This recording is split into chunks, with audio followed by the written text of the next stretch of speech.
Good morning, everyone. Lots going on as usual. Today is Thursday. I was going to say Friday. It's not Friday. Thursday, July 31st, 2025. No trade deal yet. And it's the last day of July in 2025. And we have an August 1st deadline. And Mark Carney didn't do anything when this was announced on August or July 11th. Didn't do anything. Convened with the premiers on the 23rd, which I thought was supposed to be a cabinet meeting. Got the cabinet together yesterday and today concedes, yeah, we probably won't have a deal until tomorrow. Or we won't have a deal tomorrow, which is the deadline. So we'll probably pay those extra taxes. Good job, everyone. And we were all sold this idea that Mark Carney was going to solve this problem. He was going to be the guy to negotiate and get a good deal with Donald Trump. And now that's not been true. But our elections are rigged.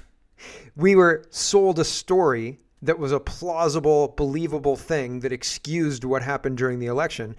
And excused Canada returning basically the same government back to the Ottawa, despite that government being chased out of Ottawa. So it doesn't make any sense. We were sold a story, one that I don't think is very true. And so now Donald Trump is announcing trade deals with everybody else and not Canada. And it's like corporate bullying. You know that you're being left out, and we can watch everybody else get all these trade deals and we're out in the cold, right? Like that scene in A Christmas Carol where Scrooge is looking in on the party and he can't be a part of it. Anyway, changes to bail in October, apparently. People are talking about how there's rumors that the government is going to make changes to bail. If they make changes to bail, I wouldn't trust them. I would fear that the changes to bail would be opening it up more. Bail, what bail? Bail smell. You can promise to pay bail the next time you are in. So you have to pay bail for the last time that you were charged the next time you get brought in. Okay. So like, if anything, they'll soften bail. They won't make it more difficult for criminals at all. I would be absolutely shocked if the Liberals made changes to bail rules that actually had any impact at all. They'll move some decks, like they'll move some chairs around on the deck and make it look like they've done something, but they won't actually do anything meaningful. That's what I'm saying.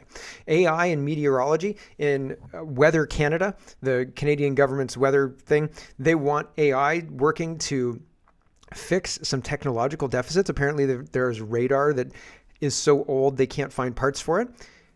Saying AI is going to solve this problem is absolutely idiotic. If this piece of equipment is outdated and broken, why isn't the government using our tax dollars to keep it up to date and reliable? What is wrong with these people? And why do they think that AI is going to fix it? I don't want Skynet fixing everything. Thanks very much. I've seen this movie and it ends bad for us. Okay. It ends bad for us.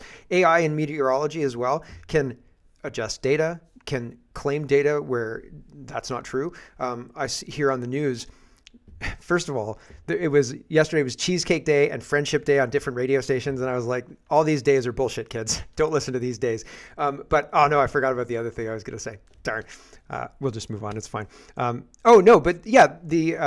remember now. The radio is reporting it's 38, 39 degrees Fahrenheit or something like that. But that's with the humidex, et cetera, et cetera. So the AI will obviously be able to change the weather from the real temperature to the feels like temperature, and that makes things sound a lot worse. And oh my gosh, right? It's 10 degrees warmer than it ever used to be, but that's not true. That's just how summer works in Canada. And yeah, the temperature on the thermometer and the feels like temperature with the humidity, right? And especially in Ontario, totally different. And so it's one of those things where it is problematic to have AI in there because it'll editorialized just like a radio DJ, and I don't believe it, and I don't think it's a good idea. Mocha's done a really great investigative piece on Alberta's new police chief, so we'll look at that. And Germany is introducing a tax on water. Sure, why not? Why not? Tax water. Let's tax everything. Absolutely everything. So there's lots to get to. Let's get to it. First, we got to talk about trade and being left out in the cold. Canada loves not getting a deal because Trump's mean, right? So we're going to cut our nose off to spite our face, and that'll show him. Except that Trump is making a big show, almost looking at Canada while he's signing this paperwork, right? Like, I've made a deal with Japan. I've made a deal with China. I've made a deal with everybody in the UK, the EU, Korea. Everybody and their dog is getting a deal, and not Canada. We don't get a deal. And this is what it's like if you were going up against Trump in a competition or something like that. He would take you out and let you know he's taking you out while he's doing it. And so this is economic force. He's not afraid. Even if we know what he's doing, we can't counter it. We don't have the leverage. It would be like a state fighting the United States.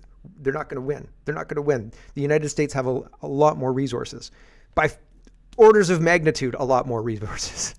Fan Donald Trump says, Donald Trump, Truth Social, yesterday at 3:44 a.m., so July 30th at 3:44 a.m. We are very busy in the White House today working on trade deals. I have spoken to leaders of many countries, all of whom want to make the United States extremely happy. I will be meeting with South Korean trade delegation this afternoon. South Korea is right now at a 25% tariff, but they have an offer to buy down those tariffs. I will be interested in hearing what the offer is. We have just concluded a deal with the country of Pakistan, where Pakistan and the United States will work together on developing their massive oil reserves. We're in the process of choosing the oil company that will lead this partnership. Who knows, maybe they'll be selling oil to India someday. Likewise, the other countries are making offers for a tariff reduction. All of this will help reduce our trade deficit in a very major way. A full report will be released at the appropriate time. Thank you for your attention to this matter. Make America great again. India is another story. We'll talk about that within the context of trade and America, but they're on Trump's shit list too, and that's interesting because Canada's on that list at the top. Kirk says Donald Trump announces a trade deal with South Korea, $350 billion investment in the United States, $100 billion purchase of LNG and other energy products, 15% tariffs. Canada just set its first shipment of LNG to South Korea. Our breakfast, lunch, and dinner is now being eaten because we said no business case for years. Yep. And Trump says on Truth Social, I am pleased to announce that the United States of America has agreed to a full and complete trade deal with the Republic of Korea. The deal is the South Korea will give the United States $350 billion for investments owned and controlled by the United States and selected by myself as president. Additionally, South Korea will purchase $100 billion of LNG or other energy products, and further, South Korea has agreed to invest a large sum of money for their investment purposes. This sum will be announced within the next 2 weeks when the president of South Korea comes to the White House for a bilateral meeting. I would also like to congratulate the new president on his electoral success. It is also agreed that South Korea will be completely open to trade with the United States, and they will accept American product, including cars and trucks, agriculture, etc. We have agreed to a tariff for South Korea of 15%. America will not be charged a tariff. I would like to thank the trade representatives who came forward today. It was an honor to meet with them and talk about the great success of their country. So there you go. Canada is out in the cold. And the Palestine thing, Canada is going to be recognizing the state of Palestine. And the reason it's ridiculous, and all of that is G7 countries trying to block Trump because he wanted to make Mara Gaza, right? Like he wanted to make it a resort, make it a nice place to be, and so on. He wanted to develop it, and everybody else is pushing for a two-state solution, and they're going to officially recognize the state of Palestine. And that, I think, is planned to be a fly in the ointment for Trump's agenda going forward for the region, but I have no idea. But it seems they're coordinated in this, and they're making announcements all at the same time, saying their intention is to do this. And I think it's to trip up Trump. But Trump is responding to this, and I'll come back to the announcement in just a second. The context is here. Trump says, wow, Canada just announced that it is backing statehood for Palestine. That will make it very hard for us to make a trade deal with them. Oh, Canada. And so today is the day before the deadline to have a deal done so that we escape that economic nightmare of a trade war with the United States. And Trump tweeting that's bad. It's really bad. Super duper bad, right? So here's Mark Carney saying, in September we're gonna recognize Palestinian statehood. Here we go. The state of Palestine at the 80th session of the United Nations General Assembly in September 2025. This intention is predicated on the Palestinian Authority's commitment to much-needed reforms, including commitments by the Palestinian Authority's President Abbas to fundamentally reform its governance, to hold general elections in 2026 in which Hamas can play no part, and to demilitarize the Palestinian state. Canada will increase its efforts in supporting strong democratic governance in Palestine and the contributions of its people to a more peaceful and hopeful future. I spoke today with President Abbas at length to reaffirm his commitment. Canada reiterates that Hamas must immediately release all hostages taken in their horrific terrorist attack of October 7th, that Hamas must disarm, and that Hamas must play no role in the future governance of Palestine. Canada will always steadfastly support Israel's existence as an independent state in the Middle East, living in peace and security. Any path to lasting peace for Israel also requires a viable and stable Palestinian state, and one that recognizes Israel's inalienable right to security and peace. There you go. So that's Mark Carney throwing a monkey in the wrench of trade negotiations with Donald Trump. And so how's that going to play? We'll find out real soon, probably starting tomorrow. Now, Trump himself supports a two-state solution. This is 2018, thanks to Vesper. He says they're such hypocrites. And Trump saying that he is against this is not true, because listen to what he said in 2018. Get that done prior to the end of my first term. I don't want to do it in my second term. We'll do other things in my second term. But President, if you support two-state solution, are you going to say something I about like two-state solution. Yeah, that's what I think. That's what I think works best. I don't even have to speak to anybody. That's my feeling. Now, you may have a different feeling. I don't think so, but I think two-state solution works best. Yes. So the reason that they don't, the reason that people are saying that we can't do this, Trump said it yesterday, it seems like it's rewarding Hamas for terrorism and things like that. It seems like a reward for bad behavior. And so in that context, I understand the difference. It's just interesting. It's just interesting how a lot of politicians would jump on board with the two-state solution, but Trump is saying no.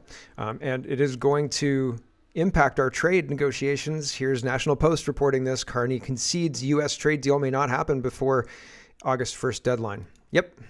Shocked. I'm shocked. Here I am shocked.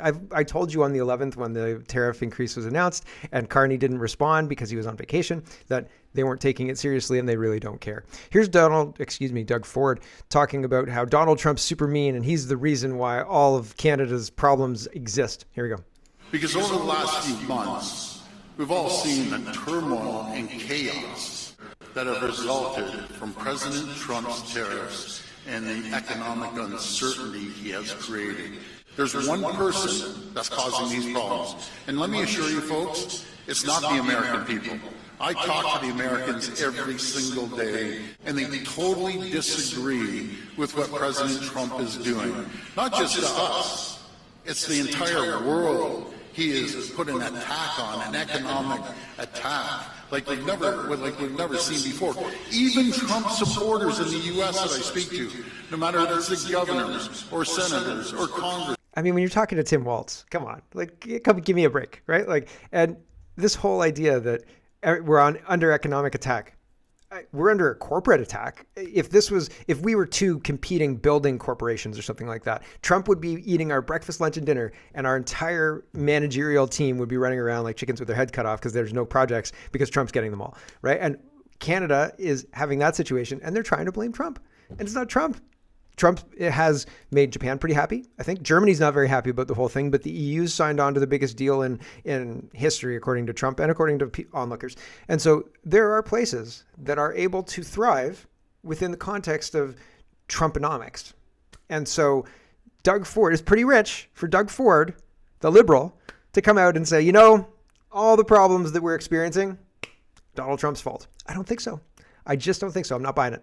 Absolutely not. Here's this guy. India will take all necessary steps to secure our national interest, declares the Indian government after Trump tariff announcement. So Trump is putting the pressure on India, and that's interesting to watch. Very, very interesting to watch. We've got a quick grab bag of governance, and I want to get some of this speech stuff done because I think it's very interesting before cutting off the stream. So we'll get through the grab bag of governance quickly. Trish says, is this fair? Refugees who land in Canada get $224 per day from the Liberal government to eat and sleep at hotel rooms. That's $81,000 per year. The average Canadian salary is $67,000 per year. Refugees doing no work earn $14,000 more than the average working Canadian. Our government hates us. Yep. It's not fair. It's certainly not fair. And in the invasion grouping, maybe I can find it right now because it is important. Oh, no, yeah, this is it right here. Michael says the Court of Appeal has ruled that asylum seekers have no right to be housed in Ireland. So in Canada, we're housing these asylum seekers to the tune of a lot of money every day, every month, right? And in Ireland, they've finally come to the realization that this is bad. Here's a quick Irish. The Court of Appeal has ruled in favour of this. The Court of Appeal has ruled in favour of the state after it challenged a High Court ruling regarding the rights of international protection applicants to have their basic needs, including accommodation, met by the state. Our social affairs correspondent Alva Keneally is here in studio. So, Alva, remind us of the background to this case and what this ruling means now for international protection applicants. Well, they're just not allowed housing, right? It overturns the previous decision from the High Court after the Irish Human Rights and Equality Commission took the state to court for failing to house asylum seekers. This is great news. The NGOs will not be happy today. So there we go. The Court of Appeals has ruled that asylum seekers have no right to be housed in Ireland. But in Canada, it's costing us a lot of money. Now, here's a guy in Australia, and he's talking about what's going on there. And I think you'll find similarities to what's going on in Canada and other places. We're living through the slow, quiet death of Australia. Not from war, not from collapse, but from within, from communism. Let's call it what it is. Race or class-based land seizures, speech censorship, energy rationing, global treaties overriding national law. That's not progress, it's communism with an Aussie accent. Anthony Albanese is pushing it, and politicians like Lawrence Springborg are enabling it. And every fake treaty, net zero policy and native title handover is part of the plan. You don't vote for it, you don't get a say. You just pay the bills, shut your mouth and get called a racist if you resist. Well, we used to be smarter than this. We once banned communism in this country because we knew it only brings suffering, control and collapse. As Ronald Reagan warned, if we lose freedom here, there is no place to escape to. This is the last stand on earth. And he was right. This is the last stand for our land rights, our voice, our nation. They want to erase your history, steal your property and break your spirit, all in the name of global justice. Well, here's my answer. Fuck off. You want communism, go live under it. Leave Australia the hell alone, you weird bastards. Free to beer, free Australia. Right. Yep. All of the things that he's talking about are happening in Canada, unfortunately. Here's 6Buzz TV. Ontario court strikes down Ford government's plan to tear up Toronto bike lanes as, get this, unconstitutional. It's unconstitutional. You can't take our bike lanes. We're bikers. We have rights. We have rights? Okay. I had a job and stuff until somebody said you have to take this injection. And I said, no, I have rights. I'm not going to take that injection. And then I lost my job. I lost, my family. I lost my friends. Jen says, haha, that's unconstitutional, but forcing me to inject something into my own body is not. Give me a break, please, right? Here's another person, Lion Advocacy's talking about this. Toronto cyclists have charter protected rights, preventing the province from removing certain bike lanes in the city, but unvaccinated Canadians don't have such rights to prevent the government and proxies from stripping folks of jobs and medical treatment. Absolute absurdity. Yep. So notwithstanding clause, sure, but Doug Ford's a liberal, so he's probably going to take the loss badly and cry about it. Zachary's responding to Starlink, and apparently it's going to cost us a lot of money in Ontario to cancel our Starlink contract that was signed recently. And Toronto Sun's reporting Ontario officially cancels $100 million Starlink contract, won't say the cost to taxpayers. And Zachary says Doug Ford just threw away Ontario taxpayer money in exchange for nothing out of petty spite. And Starlink isn't even the U.S. government. It's one of Elon Musk's private companies. We're not a serious country. Truth. Absolute truth. Here's House of Commons staffer, and he's got this is how you steal an election. But do you know what gerrymandering is? Gerrymandering is taking an electoral line and changing the electoral line to benefit your party or whatever. And so they gerrymander in order to create a situation because they know house by house who's voting for what, right? And because they know that, they can create a line that will be beneficial for them. If we take this street off and add this street and this street, we win, right? Conservative street, liberal street, right? And boom, you got it. And so it says how to steal an election, gerrymandering, and you've got 5 cubes. You've got a grid of 5 cubes by 25 cubes maybe down. And so across are 2 cubes of the 5 cubes of every set are red and 3 cubes of the 5 cubes are blue. And it says 50 precincts, 60 blue, 40 red, 60% blue, 40% red. And then 5, you redistrict 5 blue. If you district like this, right? If you district by the whole street of 2 or 4 red and 6 blue, you always get blue winning, right? So conservatives would win all the time.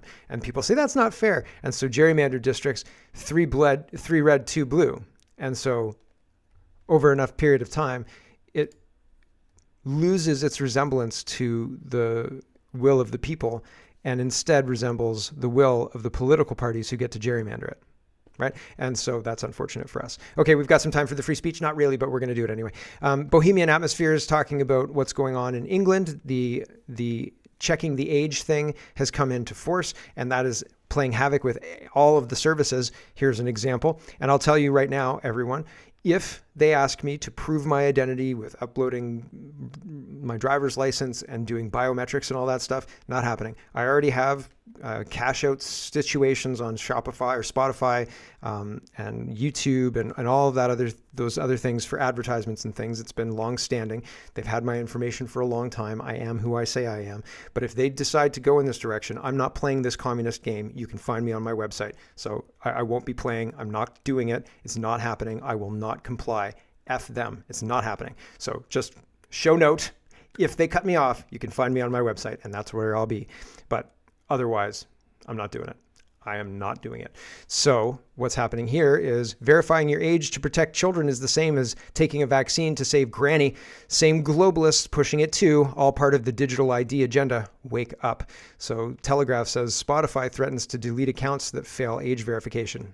Go ahead. Go ahead. Music streaming app seeks to block underage teenagers and children from explicit content. Yeah, I'm sure it's all about the underage teenagers and children. Grums says the law false premised on protecting kids is now locked down Spotify to adults until you prove your ID and or photo. The internet has truly fallen. Xbox, Discord, X, YouTube, Spotify. Topics, everything from political speech, opinions on immigration, to an artist's own artwork. If you try a VPN, you're accused of hurting kids, even though the VPN is for you, the adult. The UK and Australia are leading this charge, and EU is said to be soon to follow, and Canada too. Some sites aren't even bothering to restrict this to the UK, as it's simpler just to put this in place for the entire world. All of this came together in the same month in the matter of less than 2 weeks. This has all the force of coordinated state action moving against the net. Full control over the internet is the goal, and the control of thought and speech. Yep, though they will push me out. They will push me out again. Here is this guy talking about how if you use a VPN, you're hurting kids. Here we go. For everybody who's out there thinking of using VPNs, let me just say to you directly, verifying your age keeps a child safe, keeps children safe in our country. So let's just not try and find a way around. Just prove your age. Make the internet safer for children, make it a better experience for everyone. That's surely what we should aspire to in this country. Shove it up here. My vaccine helps you. Your vaccine helps me get bent. Here's what's probably going to happen. Okay, says ex-lawyer. Multiple countries other than the United Kingdom will demand age verification to access adult content. VPN usage will spike. Those countries will then outlaw VPNs, claiming they're doing so to protect the children and fight terrorism. They will then create voluntary, uniform, and centralized online IDs to make age verification easier. Then the IDs will become required, and the government will run AI on all of your internet activity, which they can link to you personally. Eventually, this data will be made available to private companies who will use it to judge your credit worthiness, the price you pay, etc. Then the government will begin using the data to proactively fight crime. Decentralization of money and infrastructure matters if you value privacy and freedom. Yes, so this is very, very plausible and leads directly to Demolition Man. You live in Demolition Man. That's what's going on. Go watch Demolition Man. The Edgar Friendlies are the people who did not opt in, and they were cut out of society. They can't go to Taco Bell or Pizza Hut, depending on if you're in the United Kingdom or not. Apparently, it's Pizza Hut in the United Kingdom because they don't have Taco Bell. So this is the plan. And here is the plan in action in real time. As soon as the UK did this, Australia moved to do it too. Here's an Australian lawmaker. I don't know his name, apologies, but here he is talking about this. Internet Search Engine Services Online Safety Code, as we've heard today, is set to come into effect in December this year.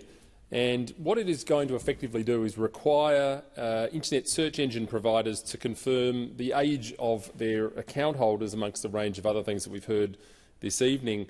But the crux to this is, what this will mean is that every Australian will be locked out of their Google account, their Yahoo account, their Microsoft account until they verify their age, which I think is quite incredible. I think it's unbelievable, actually.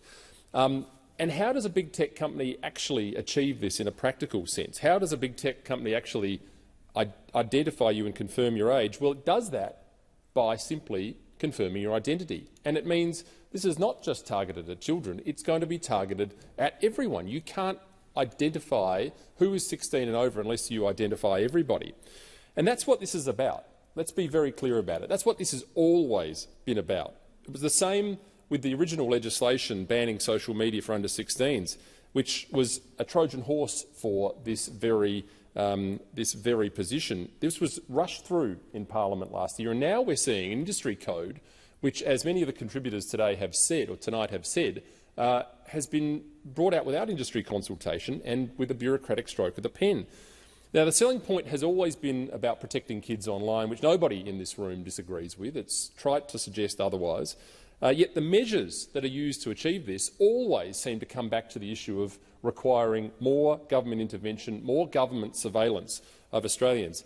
And why is it happening? Why is there? What is the real story here? Well, the corporate sector and the administrative state have lost control of the narrative. They've lost control of the media cycle, and they're driven by the fear that the internet and social media platforms are now empowering populist and alternative views which they regard simply as unhelpful. Just sounds like free speech to me.